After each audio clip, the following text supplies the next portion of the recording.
तो ऐसे ही मेरे बड़े भैया हैं सोनू निगम साहब, तो थोड़ा सा मेरे से खफा रहे कुछ टाइम वो।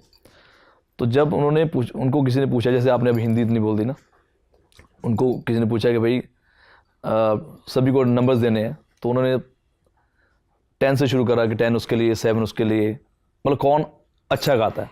तो मैं नंबर पे ध्यान दे रहा था कि नंबर, जब मीका सिंह की बारी उन्होंने बोला सर 1 नंबर, मतलब 1 नंबर का मतलब वो कम उनको गाना आता है। तो मैं इतना खुश हो गया ना, मैंने ट्वीट ही कर दिया कि सर थैंक यू। बाद में मैंने देखा उन्होंने ये बोला कि भाई तुम्हें गायकी में सिर्फ 1 ही नंबर मिला, बाकियों को सबको 10-10 मिले हैं। तो आपकी हिंदी का ये मुझे फ़ायदा हुआ कि मुझे लग रहा है यार इतनी तारीफ बोल रहे हैं। सोनू निगम से क्यों झगड़ा हुआ आपका?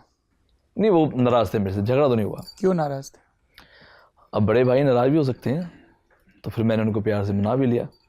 तो जब उन्होंने नंबर दिए कि भाई इसको कितने नंबर दोगे मीका, बोलते गायकी में 1 नंबर, तो मैं इतना झूम के खुशी मैंने ट्वीट कर दी। मैंने पूरी बाद में इंटरव्यू देखी कि उन्होंने बोला कि भाई इसको 10 में से 1 ही बनता है इसका।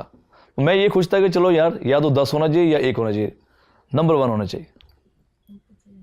पर मेरा सवाल अभी भी वही है कि सोनू निगम आपसे क्यों नाराज़ थे?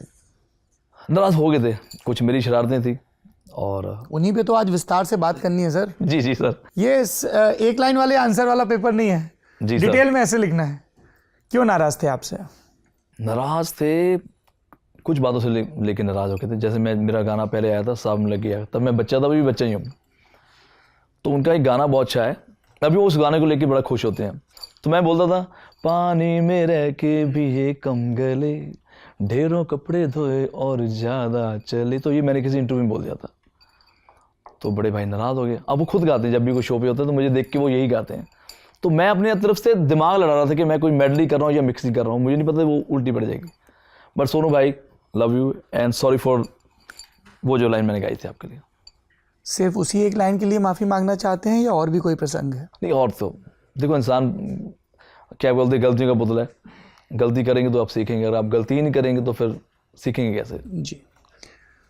2017 में आप लोगों के बीच एक और विवाद हुआ जब सोनू निगम ने ट्वीट किया धार्मिक स्थानों पर लाउडस्पीकर के बजने को लेकर, और उस पर आपने भी कुछ एक ट्वीट्स और वीडियोस में प्रतिक्रिया दी, कुछ एक चीज़ें आपने डिलीट भी की। क्या हुआ था सर? एक्चुअली उसमें जो सोनू साहब का एक सोच थी कि यार लाउड स्पीकर कम होने चाहिए जी। तो मैं तो खैर, मैं भी और सोनू भाई भी और भी जो हम सिंगर्स हैं, हम तो आए उस जगह से हैं। जैसे जागरण हमने बहुत करे हैं, तो अक्सर 4 बजे तक जागरण चलता था और बहुत मज़ा आता था, क्योंकि पैसे मिल रहे हैं, माता का नाम भी ले रहे हैं और माता हमें कृपा भी कर रही है। फिर गुरुद्वारे में मैंने कीर्तन कराया, मतलब तबला बजाया, तब भी लाउड स्पीकर की ज़रूरत पड़ती थी। फिर अगर हम किसी मस्जिद के बाहर जाएं तो तब भी लाउड स्पीकर चलता है।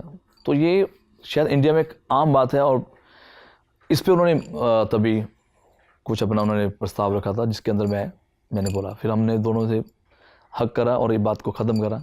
वो अपनी जगह राइट थे, मैं अपनी जगह राइट था।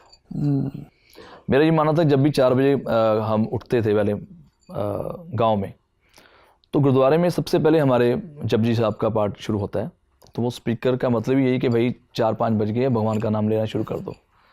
तो इन बातों के लिए मैं थोड़ा सा उनके अगेंस्ट हो गया था, but now we are very good. फिर आप लोगों की मुलाकात हुई उसके बाद? हाँ, मैंने पूरा कहाँ पर मुलाकात हुई? पाँव छू के उनसे मैंने सॉरी बोला, हल्के। कहाँ पे मिले? कहाँ पे 2-3 बार हम मिले, उनका बर्थडे था तो उन्होंने आपको इनवाइट किया? नहीं, मैंने उनको बोला कि मैं सर आपका बर्थडे, आपने मुझे नहीं बुलाया।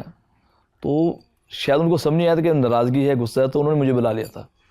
तो अभी मैं फिर उनके बर्थडे पे भी गया, मैंने गाना भी गाया।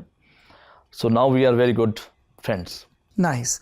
ये बड़ा ज़रूरी है कि कोई नाराज़ हो तो पहल करके। मैं रखता नहीं हूँ। हाँ, मैं पहली तरफ से मैं दुश्मन नहीं हूँ किसी का, और मेरा दुश्मन कोई बन नहीं सकता। तो इसलिए मैं कोशिश करता हूँ कि कोई बंदा नाराज़ हो तो उसको प्यार से मनाया जाए।